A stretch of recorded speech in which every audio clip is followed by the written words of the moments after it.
রাষ্ট্র কখনো বৃথা যাবে না। আমরা জানি ইনশাআল্লাহ আল্লাহ দের আছে, কিন্তু দেরি নাই। আমাদের হয়তো দেরি হচ্ছে, পাচ্ছি না আমরা যে কাঙ্ক্ষিত লক্ষ্যে পৌঁছানোর কথা সেটি পাচ্ছি না, কিন্তু ইনশাআল্লাহ আমরা জানি আমরা পাবো এবং আল্লাহ তাআলা দিবে, দেশবাসী দিবে, দেশবাসী দিবে। সেই জন্যই আমরা খুবই আশাবাদী যে দেশবাসী আমাদেরকে আমাদের শ্রমের ফল দিবে। আপনারা সকলে শুধু মিলেমিশে ঐক্যবদ্ধ ভাবে থাকবেন, এটাই আমাদের প্রার্থনা। কারণ যে দেশে বহু লোক আছে, বহু দল আছে, বহু জনে আছে যারা সবসময় বিএনপিকে হিংসা করত, ঈর্ষা করত, দেখত, অন্য চোখে দেখত, কিন্তু সেটা নয়। আমাদেরই হলো আমরা সকলকে ভালোবাসবো, সকলকে স্নেহ দিয়ে কাছে টেনে নিব, এটাই আমাদের লক্ষ্য, এটাই আমাদের উদ্দেশ্য। এবং এই ভালোবাসা দিয়ে আমরা তাদেরকে জয় করব, দেশবাসীর মনকে জয় করব, দেশ ভালো থাকবে। আপনারা সকলেই ঈদের পরে আবার কাজ শুরু করবেন, আমি জানি আপনাদের সেই কষ্ট শ্রম শুরু হবে। তবে আমি এখন একটু ভালো, আমাদের ডাক্তার সাহেবরা অনেক কষ্ট করেছে, অনেক অনেক কষ্ট করেছে, আমি বলবো না কখনো।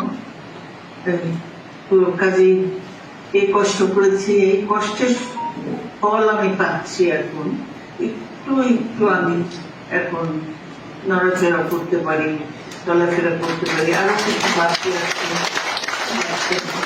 ডাক্তার বলেছে, কিন্তু আমি আর নিতে পারি না, এত কষ্ট, এত ব্যথা, এত নিতে পারি না।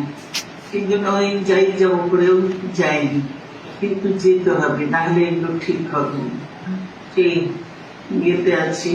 তাই আপনারা দোয়া করবেন যাতে আমি সম্পূর্ণ সুস্থ হয়ে অন্ততপক্ষে আপনাদের সঙ্গে যোগ দিতে না পারলেও আপনাদের পাশে থেকে আপনাদেরকে যে কোনো ভাবে সাহায্য করতে পারি, সেটাই আমার লক্ষ্য।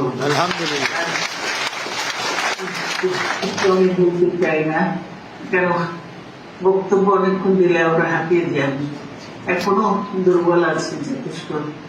কাজেই আপনাদের সকলের সুস্বাস্থ্য, দীর্ঘায়ু, মঙ্গল কামনা করে আমি আমার বক্তব্য এখানে শেষ করছি। আমরা চাই যে আপনারা সকলে ভালো থাকবেন, আপনারা মিলেমিশে থাকবেন, আপনারা একে একজনকে ভাই বন্ধু বলে তার কাছে টেনে নেবেন। আর অন্যদেরকে যদি তারা কোনো ভুল কাজ করে তাহলে তাদেরকে পরামর্শ দেবেন, যাতে এটা সঠিক হচ্ছে না, এটা ঠিক নয়। হ্যাঁ, তার বেশি আমি কিছু বলতে চাই না। আপনাদের সকলকে আবারও ধন্যবাদ জানিয়ে আমি দেশে ফেরার আশায় আছি। দেশে ফিরলে হয়তো আপনাদের সঙ্গে আবার দেখা হবে। এটাই কেমন, আপনাদেরকে ধন্যবাদ। আল্লাহ হাফেজ। ধন্যবাদ আপনাকে। আমাদের সবচেয়ে প্রিয় মানুষ, এই দেশের এই 16 কোটি মানুষের সবচেয়ে প্রিয় মানুষ, স্বাধীনতা, সার্বভৌমত্ব এবং গণতন্ত্রের অতন্দ্র প্রহরী হিসাবে মানুষ আপনাকে জানে। সেই জন্যই আপনার প্রতি তাদের যে ভালোবাসা, যে অকৃত্রিম ভালোবাসা আপনার প্রতি সবসময় রয়েছে। আল্লাহর মেহরবানি রয়েছে ম্যাডাম, যে আপনি আমাদের সামনে আজকে যেভাবে উপস্থিত হয়েছেন, আমরা অনেক বেশি অনুপ্রাণিত বোধ করছি। আমার মনে হয় যে আমরা এখানে সবাই একমত এই বিষয়ে। একই সঙ্গে ম্যাডাম, আজকে আমরা